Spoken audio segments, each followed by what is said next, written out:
Ok, bienvenue à notre avant-dernière séance de la semaine avant le WOD Team. La séance du jour, on aura probablement besoin d'un sandbag ou d'un tactical bag, d'une D-ball. Si vous n'avez pas, je vous montrerai la version avec les kettlebells. Le warm-up est un AMRAP de 6 minutes, entre guillemets. Vous occupez le temps pendant 6 minutes, vous ne faites pas monter le cardio non plus dès le départ. Entre 30 et 45 secondes de chaise contre un mur. Vous mettez bien contre un mur. Les genoux à l'extérieur, les talons plaqués au sol, buste bien fier. 30 à 45 secondes en fonction de votre capacité.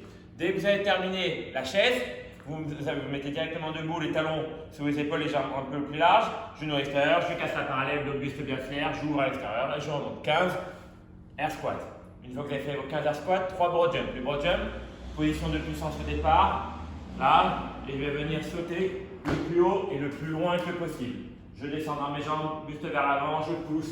3. Donc, 6 minutes, entre 30 et 45 secondes de chaise, 15 air squat, 3 broad jump. Alors là, vous serez chaud dans les jambes. La force du jour, c'est du squat, vu qu'on aura fait chauffer les D-balls avant. Un E3MM, donc un départ toutes les 3 minutes avec 4 passages. 12 squats avec du tempo. Le tempo, ça va être 3 secondes à la descente. 1, 2, 3. 3 secondes ici. 1, 2, 3. 3 secondes pour monter. 1, 2, 3. 1 seconde de pause ici et je recommence. 12 squats. Normalement, 12 squats, ça prend 2 minutes au total. Donc, vous n'avez qu'une seule minute de récup. Si vous faites bien le tempo.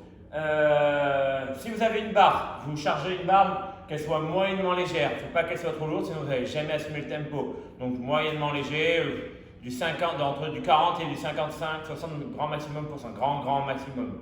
Au moins du 40%. Si vous avez des dumbbells ou des kettlebells, vous pouvez les mettre sur les épaules ou en gobelet. Si vous avez un sac, vous pouvez le mettre sur les épaules. Et si vous avez une D-ball, les gros sacs bien ronds comme on utilise à la boxe, vous les mettez en bireuil. Pas ce sac-là, mais si vous pouvez le mettre, bon, celui-là aussi, vous pouvez le mettre en bireuil.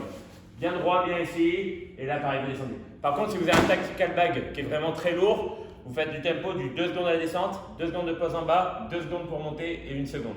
Ok. Notre renfort, c'est du gainage tactique comme on fait aussi à la boxe. C'est un AMRAP aussi, entre guillemets, entre 12 minutes. Vous occupez le temps pendant 12 minutes. Alors, des chaudrons, ce que vous détestez avec le sac normalement. Si vous n'avez que des kettlebells et pas de sac, vous mettez votre kettlebell là et vous venez remuer dans la marmite. Gardez le buste bien fier, vous gardez les bras tendus, interdiction de faire une rotation, il n'y a que les bras. Si vous avez un sandbag, vous le tenez bien là, vous tombez bien les bras et vous maîtrisez bien votre mouvement. 6 au total, 3 d'un sens, 3 dans l'autre sens. Ensuite, des cake lift over. Alors, si vous avez une box jump et que vous avez un sac, là, venez le mettre sur la box jump et vous le reprenez. Si vous n'avez pas de box jump, simplement vous cherchez quelque chose loin, vous gardez le buste bien fier, interdiction de trop pencher, bien fier, j'engage, je monte et je le fais passer de l'autre côté, comme si on avait une box jump. Si vous n'avez pas de sandbag mais que vous avez un kettlebell, c'est pareil. Là, on ne va pas venir lâcher, il faut qu'il soit inconfortable. On va venir tenir tout dans les biceps. Je le prends, je le mets bien haut et je viens le poser et je retouche. Avec une dumbbell, c'est pareil, on prend dans la forme où il faut que ce soit totalement inconfortable. Ensuite, du coup, ça c'était le mouvement avec rotation. Le chaudron, c'était le mouvement anti-rotation parce qu'il ne fallait pas bouger. Celui-là, c'est avec rotation, on bouge un petit peu. Le sandbag deadlift, si vous avez des sandbags, le buste bien droit, je me redresse, extension totale, c'est le mouvement d'une extension. Si vous avez un kettlebell, le même soulevé terre, vous pouvez le faire avec 2 kettlebells, buste bien droit, je me redresse. Et vous, là, il y en a 12, et vous terminez par 45 secondes de back extension. Lent et contrôlé.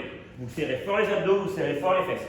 Donc 12 minutes du chaudron, du keg lift over à genoux, du sandbag deadlift, le soulevé terre, et du back extension. Le WOD du jour est un 4 time. Si vous avez, là, c'était conçu pour avec une D-ball, les gros sacs. 60 sandbag over the shoulders. On imagine que c'est une D-ball. Le dos bien droit, vous poussez dans les jambes, vous amenez votre sac, vous le faites passer par-dessus l'épaule. Ceux qui ont un tactical bag, ça va être trop léger. Vous allez faire autre chose. Ça, c'est que pour les D-balls. Vous en faites 60. Toutes les minutes, vous allez me faire 5 burpees. Poitrine au sol, je me redresse par-dessus le sac. Donc, on commence par 5 burpees à la minute 0, un 5 burpees à la minute de 5 burpees, jusqu'à pouvoir rentrer dans le temps restant, à chaque fois 60 sandbags over the shoulders. Le temps limite, il est de 15 minutes. Si vous avez des tactical bags, ou des dumbbells ou des kettlebells. Vous devez me faire 60 clusters 4 time avec les burpees par-dessus. Un cluster, je rappelle, c'est un mélange de clean et de thruster. Le dos bien droit, j'engage les hanches, j'amène mon sac sur les épaules et je le développe. Bien droit, je pousse dans mes jambes, le sac sur les épaules, je casse la parallèle et je viens le développer. Dès que mon chrono sonne, parce que ça fait 1 minute, je fais mes burpees. Si vous avez un kettle ou des dumbbells, c'est pareil. La dumbbell, elle est au sol, vous l'épaulez, vous descendez, vous repoussez. Le sol, épaule, et je viens pousser. Vous en avez 60 au total à faire, avec un time cap de 15 minutes. Voilà. Je vous dis à demain pour le beau team. Ciao. Ici, on a la petite surprise qui arrive.